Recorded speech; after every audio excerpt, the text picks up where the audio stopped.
All right, we're with Miss Nicol David. Well, Datuk Nicol David this morning. She's, of course, Malaysia's squash queen.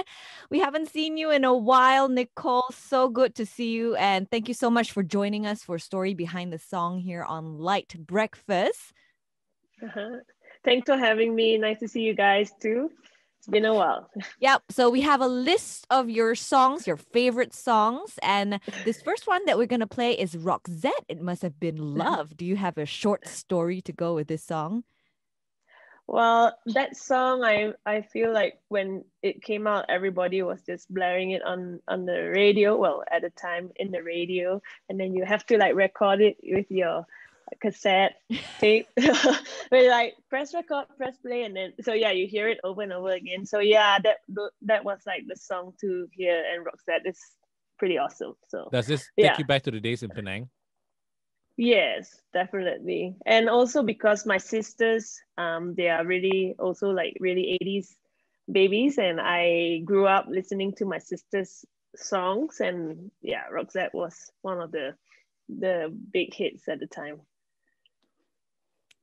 All right. So what have you been up to? I mean, this MCO and the pandemic, it has affected so many people. How has it affected you personally? To be honest, I was quite relieved that with the pandemic, I actually had a breather to just stay put in one place and not travel for a while, since I've been doing that all my squash career and even before when I was in school. So this is the first time I actually am staying put for a whole 6 to 8 months of not going anywhere. So that's been great. And I had time to do some work from here. I'm in the process working with my team to put up my foundation. So it's in the midst of registering and just putting all the foundation together to build. And it's to empower girls through the values of sport and using squash as the sport. So we're aiming for 8 to 9-year-old kids, and hopefully that will come full all around for next year, because it's a lot of things have to be done in Malaysia. So I can do as much as I can here with my team, but the rest has to be done when I'm back. And apart from that, keeping fit, doing things, everything online, because I'm doing a lot of motivational talks, some commitments with sponsors, and yeah, the works. So keeping busy and keeping healthy, hopefully, as much as I can. That's good. That's good. Now let's talk about this next song that you selected for us. It's by Tracy Chapman. It's called Fast Car. What is the story behind this song?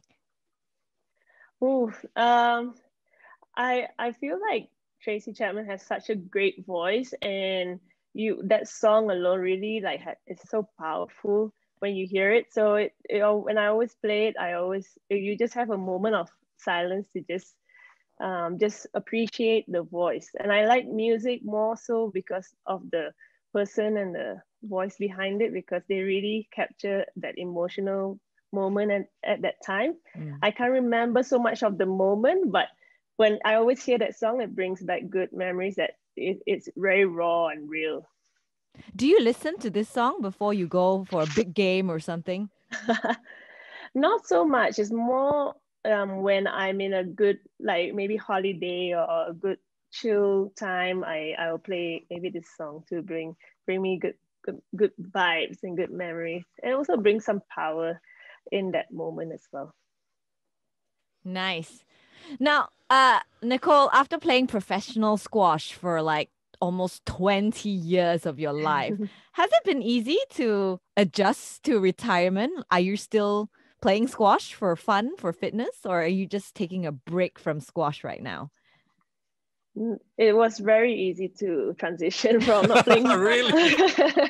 Believe me, it was like the best thing. I was just so happy to not think about waking up in the morning and training hard to get ready for my tournaments, for my competition. So it was just a nice freedom in my mind to just know that, yeah, I can train whenever I want to. I want to go to the gym for a good reason, to keep fit, and because I like it, not just because I have to.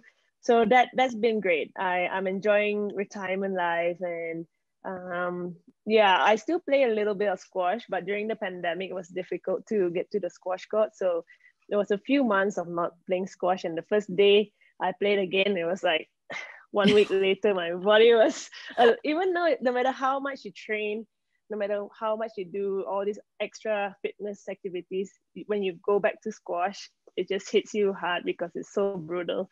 And I forget how brutal it is on my body until I get on there and play again. Actually, on that, the moment you retired and then you could eat whatever you wanted to, first unhealthy food that you were craving for and you just reached for it. First unhealthy food. When I was in Malaysia, it would be char kway teow, of course. But I think I was in England at the time, and it was probably either pizza, which I love, or fried chicken wings especially. All right, let's so talk I ate a few things all together, right? yeah. No need to have cheat days now. Every day is a cheat day. It's cheat life. It's cheat life. It's so difficult. I have to be very good with the fact that if I'm doing a little cheat, not really cheat, I mean, I enjoy or indulge in something, I do the work after that and make sure everything's balanced. But I think I'm eating better than I sometimes take for granted because when I was a squash player, I used to eat so much food because I just want anything goes in and I just burn it. So that helps too. Now let's talk about this next song that was in your list. It's by Adele. It's called Water Under the Bridge. What's the story for you? Yeah, it really takes you to a place where Adele always has the story, and you feel her really bringing out that emotion of just what's happening at that moment to just go, okay, right, I'm gonna take it on myself and go push forward. So when I hear that song, I think usually in tournaments when you put that song on, you just get so hyped. It's like, yeah, that's what I want to just break through everything and just go for it. And yeah, I bring it in before nice big tournaments and get myself pumped up. All right, let's get to the next question. Now, as a sports person, how has music shaped your life? Do you listen to music just to calm yourself down before a big tournament, or how has music shaped your life? Music is everything to me.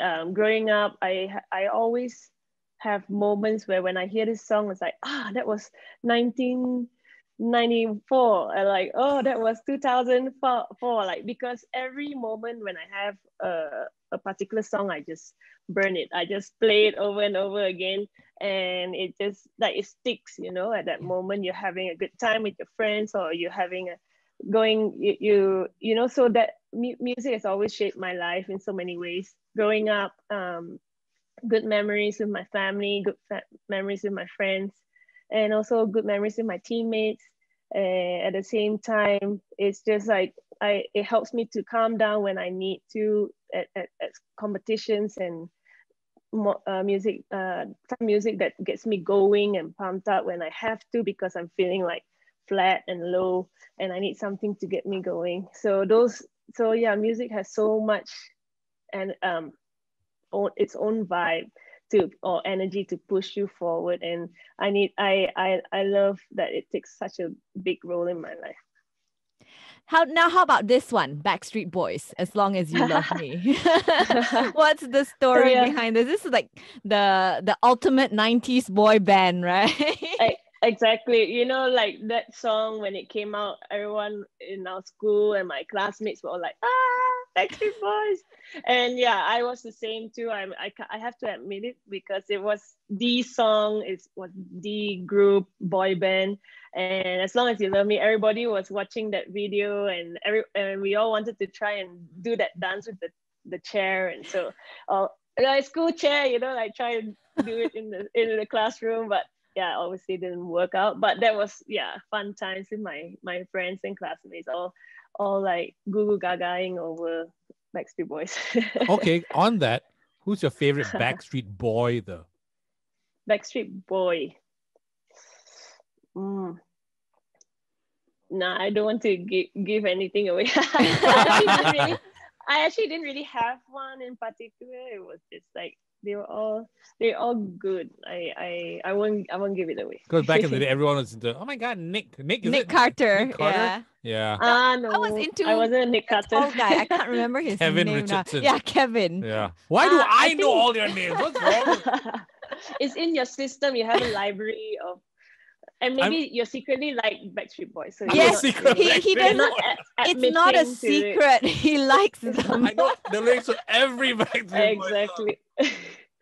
Yeah, okay, you got it right. I think Kevin, yeah, because he was at the time like the older one, like The most tall, manly one, right? the most Nicole? manly. Yeah, yeah. I think that's why. People say I look like Kevin actually. Really? Anyway, Now, okay. All right.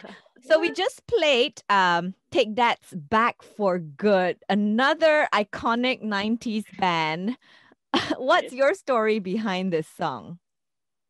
So Take That was really huge. I mean, in Malaysia, of course, but in the UK, and I used to go to the UK a lot to play the British Junior Open, and they used to just play all these songs like from their UK top boy bands. So Take That was one of the big hits, and yeah, Back for Good is, you can remember that. I love videos too. So that Back for Good was like with the rain. They had this, everybody was just all in the rain, and they were like so emotional. So I mean, like, it brings back memories, but I do it brings back memories about being in England as well, the British juniors, and playing good. I always have good memories playing those tournaments, because it really brought me through bigger tournaments in future. It set me up for what's to come, because those were like the highlight of my year, the British Junior Open, and then it got me better in the World Juniors, and then I stepped up my game because of those tournaments. Now, what are some of your plans? What are some of your plans now moving forward, Nicole? Well, moving forward, I mentioned that I am doing my foundation at the moment. It's ongoing, and then I also want to give back. So doing some motivational talks, and at the same time just speaking engagement to reach out to more women and youth, to give them a chance to be to know that they are powerful, and if I can inspire them in some ways through my experience and through my stories, I'll be happy to like inspire more Malaysians to go for their dreams. And that's my big thing to focus on, pushing forward for women and youth. And at the same time, I want to work more on squash development.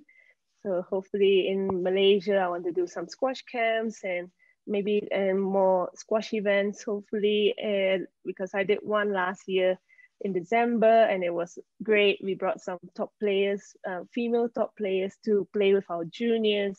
They get to showcase top squash. So that's what I want to bring back, and it's squash in Malaysia, to really hype it up and get our juniors to be fully involved. How do you think sports can empower young women? It's the biggest thing, I feel. If it wasn't for sport, I wouldn't be as confident as I would be. I wouldn't have the values that sport has given me, all those fundamental values that is instilled in sport, where you don't have to teach it. You actually you get into it by just playing the sport, feeling competitive, and seeing yourself improve, getting yourself working hard, and working on discipline. All these factors are so important to build a good girl, a good woman in future. And with sport, they feel healthy, and they feel vibrant, and they feel confident just playing sport and feeling good about themselves. now you're our Malaysian squash queen. You're the world's squash queen. The goat. Yeah, the GOAT. You're the greatest of all time, man. Meh. Who's the next big squash star from Malaysia that we need to look out for? We got actually so many. When I had that event last year called The Dream Remains, and we got 132 kids all around Malaysia to come in and get some clinics done with the pro players and myself. And we saw so much talent from 11 down, or even 13 years old and below, and they are all aspiring kids that we don't know what's to come, you know. And right now we just finished the nationals in Malaysia, where Lowy Wen beat Siva Sanggari in the finals, and it was an epic finals. And those two are the ones to really like pave the way for Malaysia.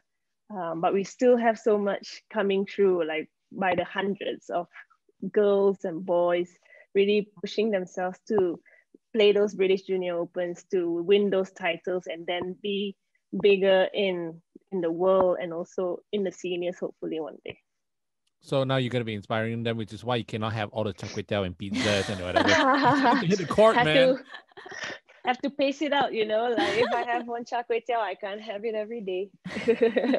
Well, thank you so much, Nicol, for your time and for the stories, the very interesting stories behind all the songs that you've selected. And if I might say, my boss, my station manager, says that you are his, what do you call Spirit it? animal. Spirit animal, because he likes all the songs that you chose. He's like, oh, I like all these songs. And we have all the songs that you chose in our library. Yeah. Did you hack into our system or something, or what? No, I follow LITE because that's the music that I listen to, and it brings back good memories. So no, it's great. Thanks so much. I had fun actually putting those the list down too, and it's great that I'm able to share with all of you. Thanks so much.